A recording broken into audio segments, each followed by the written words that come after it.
All right, guys, what do I have now? I have a Mazda CX-5, a 2014. Let me show you real quick.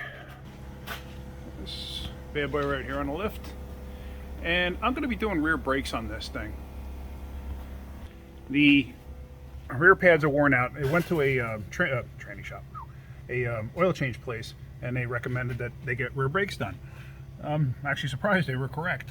So let me show you. Now here, this is the type of caliper, just so you know. This is the type of caliper where the parking brake goes through the caliper. So basically it ratchets the piston. I'm going to show you there's a special tool because you can't just compress these things. You actually have to use a special tool to turn the piston in.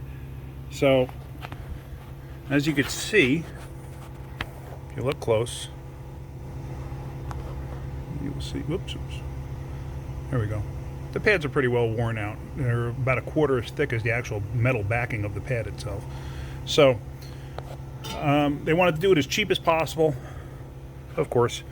So we're just going to do a pad pop on this. The rotors look fine. I did take it around the block. I don't feel any kind of a pulsation. I usually don't like to just throw pads on a vehicle, but that's what we're going to do here. So let me start. We're going to take these two bolts out here. Luckily on this, I don't have to take the caliper bracket or caliper bridge, whatever you want to call it. I don't have to take that off because we're not changing the rotor. So I'm going to take these two bolts out here. This way I can lift up the caliper, and then I'll show you what the piston looks like. All right, so there we go. I got the two bolts out on the end, and now basically you just pick the caliper out. And you can see the pads themselves. They weren't being replaced. So, I mean, they're thin enough, like I said. So I feel good about that. If it doesn't need it, don't do it. Now, like I said, there's the piston. The piston has those notches so you can grab it with a special tool. And what the special tool does is it's a press and it spins it at the same time. So you got to spin this inward clockwise, and it'll compress and go in at the same time. Now also, as of note, see how the piston has those notches? You notice how those notches are kind of in line with the caliper itself? They're supposed to be up and down straight. It's off a little bit, that's fine. That's why the notch holes are so big. But on the pad, see the pad's got that little pin right there sticking out? That's like a locating pin. That little locating pin will fit inside that notch. So if you have this, so the plus sign is this way, like if you have this piece here up in this position, or this piece here in this position, and you go to install it, you're going to be hitting on this, and you're going to really screw up the way the brake pads are wearing, if you can even get the caliper on at all. I've seen it where people have gotten the caliper on, and guess what? It'll absolutely destroy the pad. It'll make a high spot, like a pimple, through the actual material. And when it does that too, the braking ability is terrible. So I have seen it. I've seen people manage to do it. So let me go get the tool and I'll show you how it works. Oh, as another note here, just put that down. The caliper pins here. These are your slide pins. Make sure they move nice and free.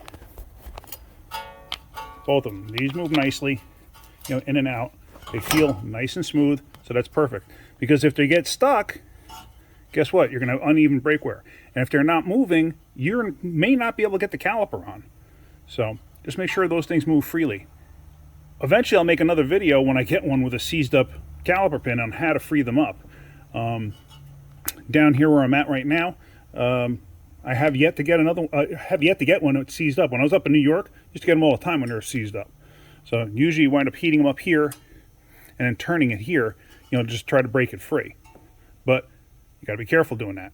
So anyway, that'll be another video at another point in time. All right, so here's that special tool to press in the caliper. And if you look on the box, it says rear caliper. It's because I keep this in a cabinet with a bunch of my other tools, and this way I can actually see quick and easy what tool is what. That's why I mark it like that. Now, I already figured it out. I already looked at it. This is the puck that I'm going to use. This is the puck that fits perfectly onto the piston. This goes on the end of the tool, just like that. And what happens is, as you turn the tool, it rotates and it presses the piston in. Now, I've done this in a driveway in the past where I've been able to use needle nose vice grips or just needle nose pliers and have it like this into the piston, and you rotate it and you're able to push it in. It's time consuming. It's a pain. But that was back in the day when the parts stores didn't rent these things out. I'm pretty sure they rent these out at like AutoZone or Advanced or O'Reilly's or Napa or whatever. So let me go get some tools so I can put this in and you can see what I'm doing. All right, so there it is. That's the tool in place. Oops. And you can see, if you look, you can see the little notches are there, right there, fitting into the puck of the, or the piston of the, or the puck is fitting into the piston of the caliper. So anyway, that is that. So now what I'm going to do is I'm going to turn this thing in, and I'm going to set up my little tripod here that I got from Kitchen Witch Kate, and hashtag Kitchen Witch Kate. And what I'm going to do is I'm going to show you how this thing works. All right, so that's all hooked up. Now you take your gear wrench and you start ratcheting it in. And as you can see, it starts turning it in. Now, sometimes the piston may move faster than the tool, so you actually got to put tension back on the tool, like I'm doing here. And sometimes you got to be careful because the boot in there can actually twist up. Sometimes I'll put WD-40 on it, which I may actually do that now before it gets too far in. All right, now what I did was I actually put a dash of WD-40 on the boot, and the reason for that is as the piston's rotating, the boot stays stationary. Sometimes the boot will grab it and just like it'll roll.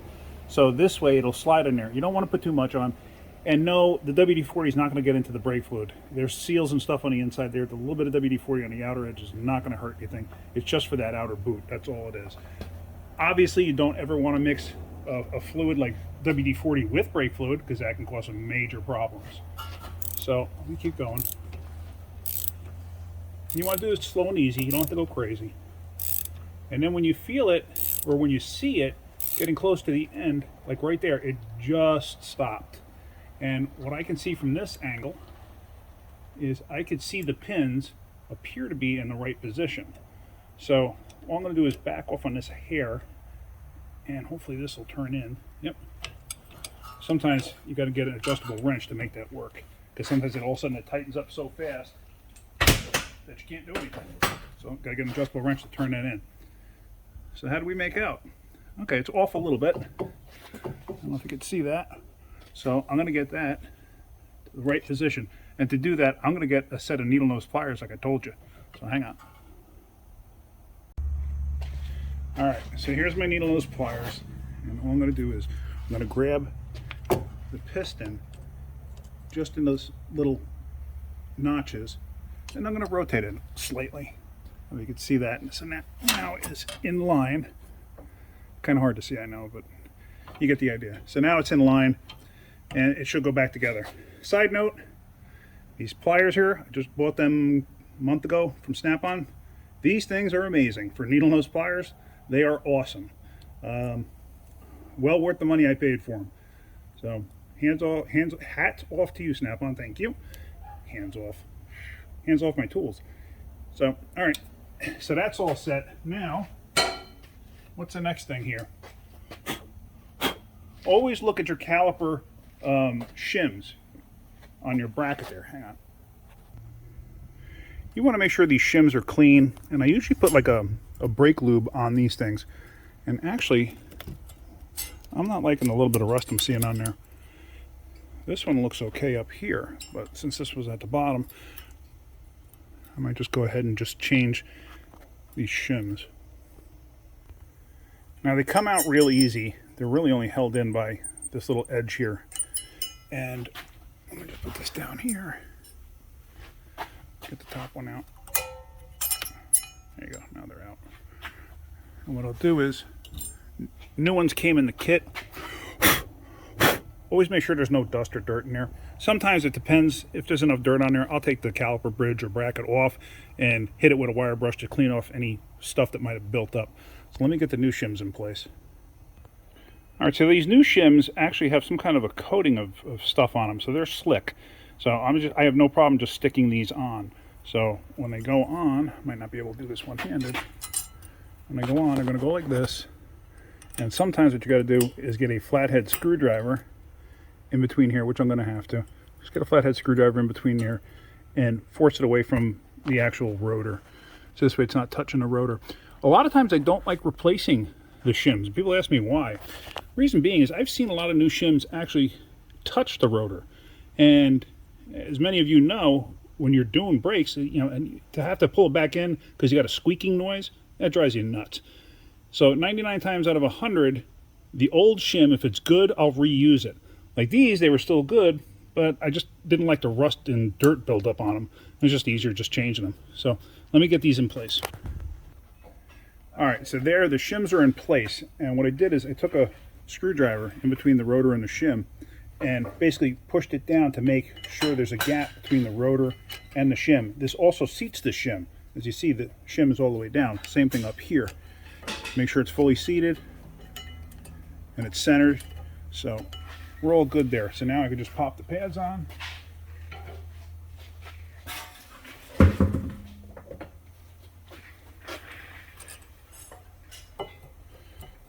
Simple enough.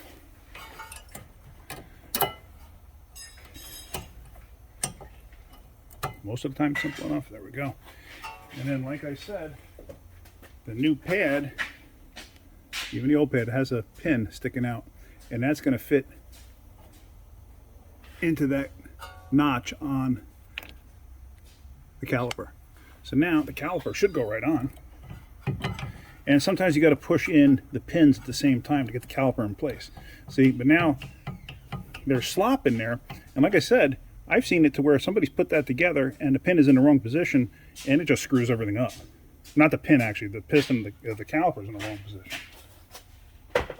So let's put the bolts in.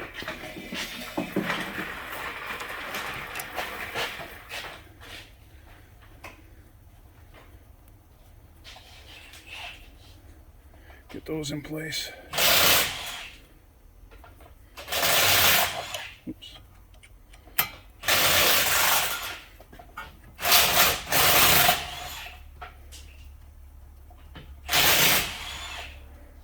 And then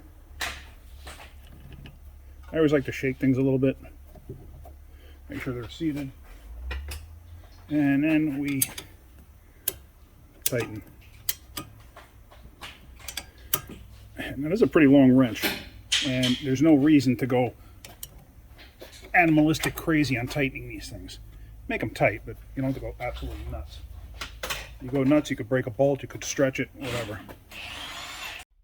All right, so the brakes are done, and what's the first thing you do when you get into a vehicle after you've replaced brake pads or rotors, or you disturb the brakes? Not necessarily that you open up and you have to bleed them, but that you did something with the brakes. What's the first thing you do? You pump up the brakes. I've seen it a million times where somebody forgets to pump the brakes up because the brake pedal can go right to the floor because you've taken up all that space by compressing the caliper. And you now have to fill that space with brake fluid. Pedal can go dead to the floor, and you ain't stopping. So you pump it up first. Sometimes it could take 5, 6, 7 pumps. I've seen it where it only takes the initial pump and you're done. So it all depends on the vehicle. Depends on how much space was in between the pads and the caliper, piston, and everything else. So let me do that. So now, here it is. And, yeah, see that? It's hard as a rock already. So now on this style, what I like to do, because of the type of rear caliper it has, is I'll push down on the brakes and then I'll grab the parking brake and I'll move it a couple times, and I can actually feel my foot move at the same time, just a little bit. And then what I'll do is I'll pull that up and pump the brake. What that does is it helps set the piston in the right position. And also this way the parking brake is nice and tight and stuff like that. It helps to adjust all of that by doing that. So let me take this thing on a quick road test and see what it does. All right, so I already went on a little bit of a road test, and now I'm on my little dead end road here. So let's go down the road. There's a little bit of sun glare for me. I don't know how it looks on the video.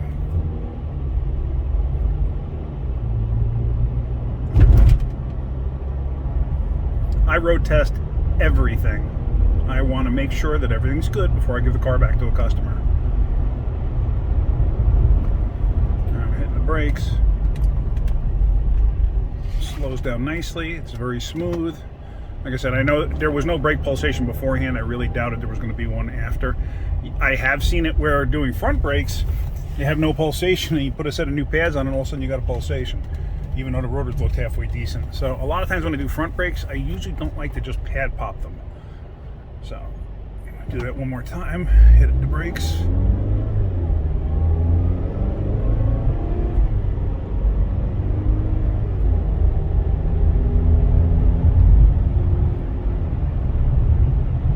It always seems like I'm going faster than I actually am on this road. I'm going 45. And it stops very nicely. So that's about it. Alright, that's pretty much it. If you like my videos, hit the like button. If you could, please subscribe. Force your friends to subscribe to my channel. That's about it. So, hope you guys had a great day. Keep wrenching.